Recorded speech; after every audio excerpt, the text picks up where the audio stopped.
video today, we're going to be looking at how we solve simultaneous equations using substitution. So here we have y equals x plus 4 and y equals 6 minus x. And we're going to go ahead and try to find a solution in terms of x and y for both of these two equations.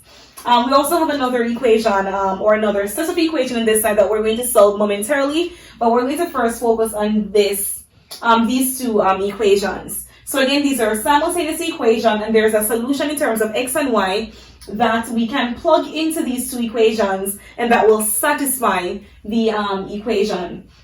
So we have again y equals x plus 4 and y equals 6 minus x. Whenever we're using the substitution method, we're trying to find both y and x.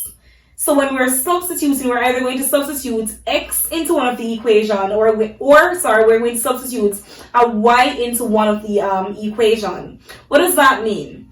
All right, so here we have both of these equations in terms of x. So since we have these two equations in terms of x, we're going to go ahead and allow x plus 4 to be equal to 6 minus x. Because if y equals y, it means that x plus 4 is equal to 6 minus x. So I'm going to go ahead and write that down. So we have x plus 4 is equal to 6 minus x. And all I'm saying is that y is equal to y, because recall, y is equal to x plus 4 and y is also equal to 6 minus x. So if y equals y, then we do know that x plus 4 is equal to 6 minus x. So now that we have our equation in terms of x, we can go ahead and solve for x, and then of course when we find x, we can plug x back into any of these two equations to solve for our y variable. So we have x plus 4 equals 6 minus x. We're trying to now go ahead and group our like terms. So we're going to try to get our x's on one side and try to get our whole numbers on another side, or on the other side. So here we have x plus 4, we have 6 minus x. We're going to move the negative x to this side as a positive x. And typically, again, whenever you're trying to rearrange equations, whenever you move a number or you move a variable, you're going to move it as the opposite operation. So here again, we have a negative x. In order to move it to the other side of our equal sign, we have to move it as a positive x, or we have to add x to both sides. So we're going to add x here. We also have to add x here as well. Again, it's an equation. Whatever you do to one side, you also have to do it to the other side as well. All right, so we have x plus x, that gives us 2x. We still have our plus 4 equals 6 minus x, so we still have our 6, and we have a negative x plus x. So a negative x plus x equals 0, so that term disappears. So now we have 2x plus 4 is equal to 6. So if you notice here, we still have an x term here, but we also have a 4. So we're going to have to try to move the 4 to the other side, because again, we're grouping the like terms. So we have 2x is 2x. We have a plus 4, so we have to subtract 4 from both sides in order to allow this term on this side to disappear. So now we are left with 2x is equal, because a positive 4 minus 4 is a 0, so that term goes away. So 2x is now equal to 6 minus 4, and 6 minus 4 is equal to 2.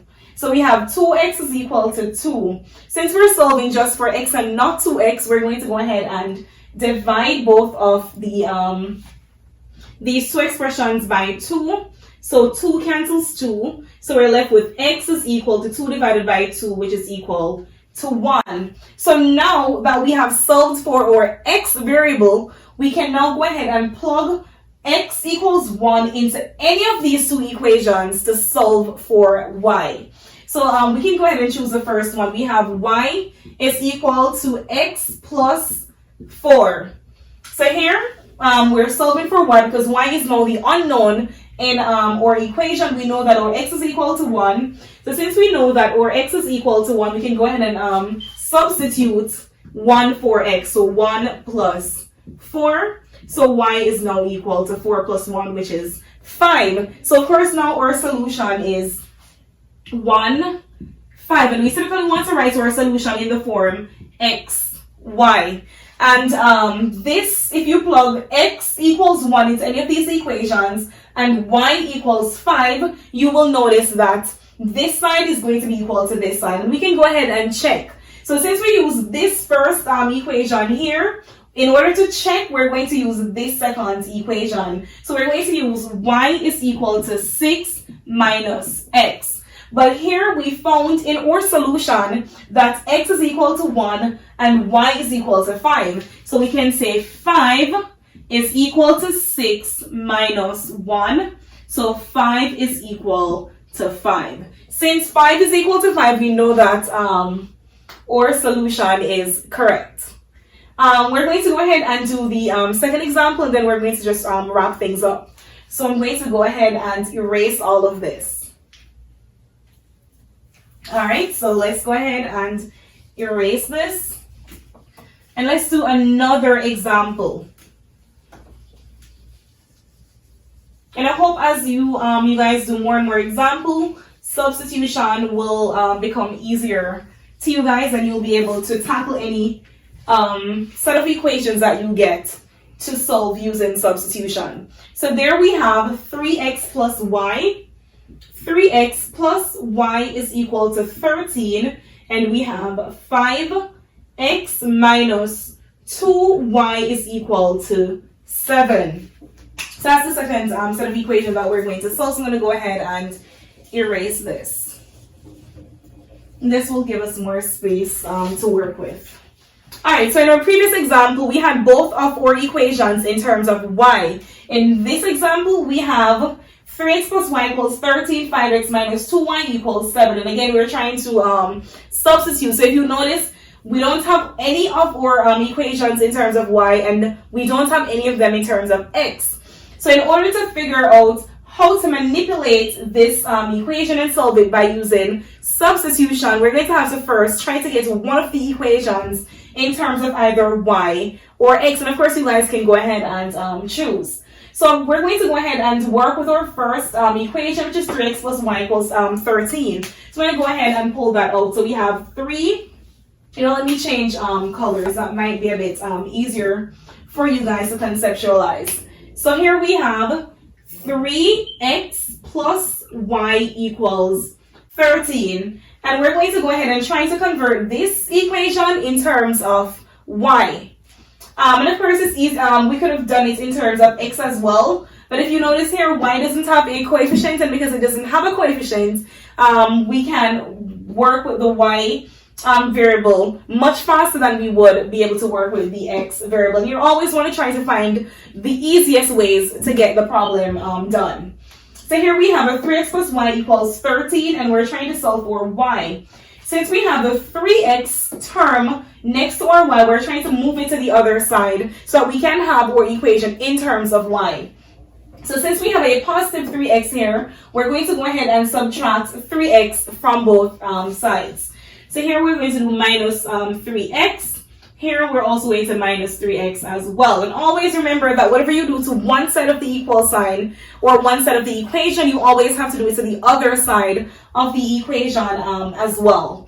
So here we have a 3x minus 3x. These two terms cancel. So we're left with y equals, and we have 13 minus 3x.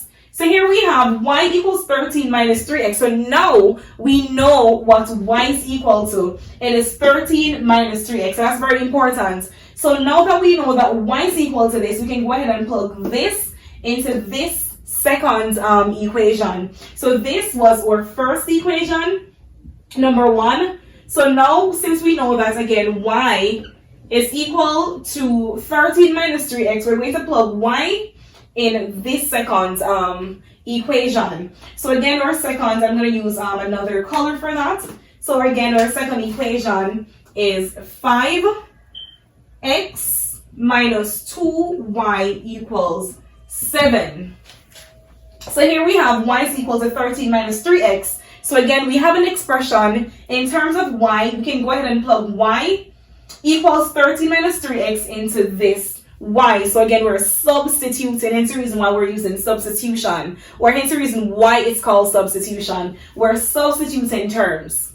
Alright, so we have 5x minus 2, and I'm going to again change color so that you guys can see what we're doing. So y we know is 13 minus 3x. So y, which is here, we're going to replace it or substitute 13 minus 3x for y into that equation, and that all of this is equal to 7.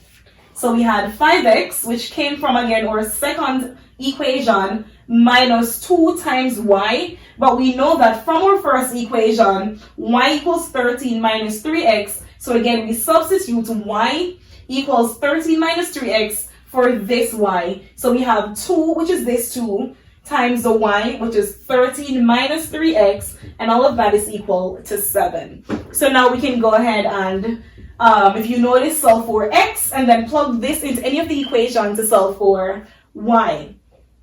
Alright, and of course, if you notice, we only have x variables, so we can now go ahead and solve for our x. So we have a 5x minus, so here we have a 2 times 13 minus 3x. So we're going to go ahead and distribute our 2. So 2 times 13, and it's also going to be 2 times 3x, or negative 3x. So 2 times 13 gives us 26.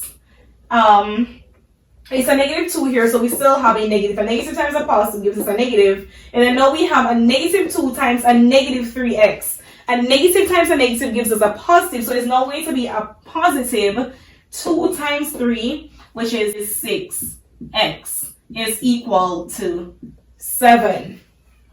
Alright, so again, now we're going to go ahead and put the like terms together. So we have, we're going to group like terms, so we have a 5x. We can rearrange the order, so now we can have just 5x plus 6x. So 5 plus 6 gives us 11, so we have 11x minus 26 equals 7. And all we did here was that we just combined the like terms, and we still have, so we would have, 5 plus 6 is 11x, and we still have that negative 26 because we can't add this term to this term because they're two different terms. So now we have 11x minus 26 equals 7. So we still have a negative 26 on this side. We're trying to solve for our x. So in order to move the 26, we have to move it as a positive 26 because we have a negative 26. So if we add 26 here, we also have to add 26 here as well. So now we're going to be left with 11x, and negative 26 plus 26, this term cancels, is equal to, we have 26 plus 7, so that gives us 33. So 11x is equal to 33. Now we're going to go ahead and solve for the x, so we divide both sides by 11. Again, we're dividing because we're multiplying x by 11, and in order to move the 11 to the other side, we have to perform the opposite of multiplication, which is division. And of course, if we divide this term by this term, it cancels, so we're left with x is equal to 33 divided by 11. So x is now equal to 33 divided by 11 is 3. So we now know that our x is equal to 3. I know this is really long, it's a lot, but if you follow the steps, you will be able to master this and be successful at using the substitution method to solve equations. We're not done. We know that x is equal to 3. But remember that we're trying to find a solution in terms of x and y. So we now have to try to solve for y. So I'm going to go ahead and erase this section right here. So I'm going to go ahead and erase this. So now we know that x is equal to 3. I'm going to go ahead and change the color again. So we know that x is equal to 3. In order to figure out what our y is, we can go ahead and use any of these equations. So I'm going to choose the second equation. We're going to plug x is equal to 3 into this second equation, and we're going to now solve for our y variable. All right, so let's go ahead and get this done. So this is second equation. We have 5x. We don't need to rewrite this. We already have the second equation right here.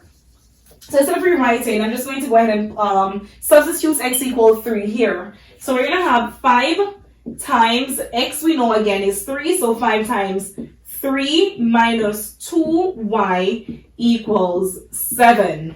So all I'm doing is that I'm replacing the x with 3 because we know that x is equal to 3 from our calculations.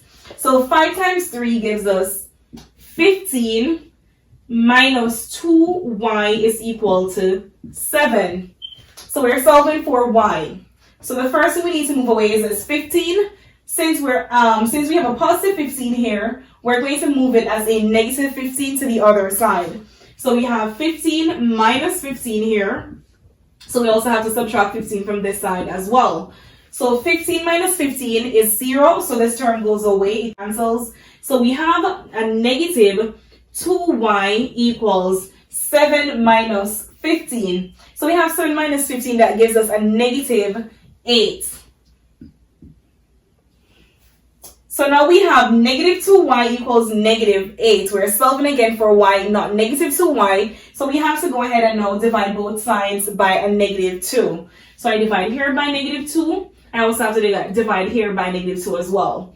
Negative 2 divided by negative 2 cancels. So we're left with y is equals a negative 2 divided by, a negative 8 divided by a negative 2 gives us a positive 4. So we know that y is equal to 4. So we have y equals 4, x is equal to 3. And of course, we're going to go ahead and check just to make sure that our solution is correct. So I'm going to also go ahead and erase some of this. So I'm going to go ahead and erase this section here. All right, so we know x is equal to 3, and we know y is equal to 4. So our solution, SOLN, solution is equal to, remember we have it in terms of x and y, so 3, 4. X comes before y, so x and y. So now, in order to just check to make sure that our solution was correct, we're going to use the first equation to check. So the first equation was 3x plus y is equal to 13. And again, we're just using that to check, because we're finished. The solution is 3, 4. But for those who still don't understand, we're just using this to check just to make sure that it is in fact 3, 4. All right, so 3x plus y equals 13. And again, that's going to be that this is the equation that we're using to check to make sure. So since we know that x is equal to 3, we're going to have 3 times 3 plus y. We know that y equals 4 is equal to 13. So 3 times 3, that's 9 plus 4 equals 13. So since 13 is equal to 13, we know that our solution was correct.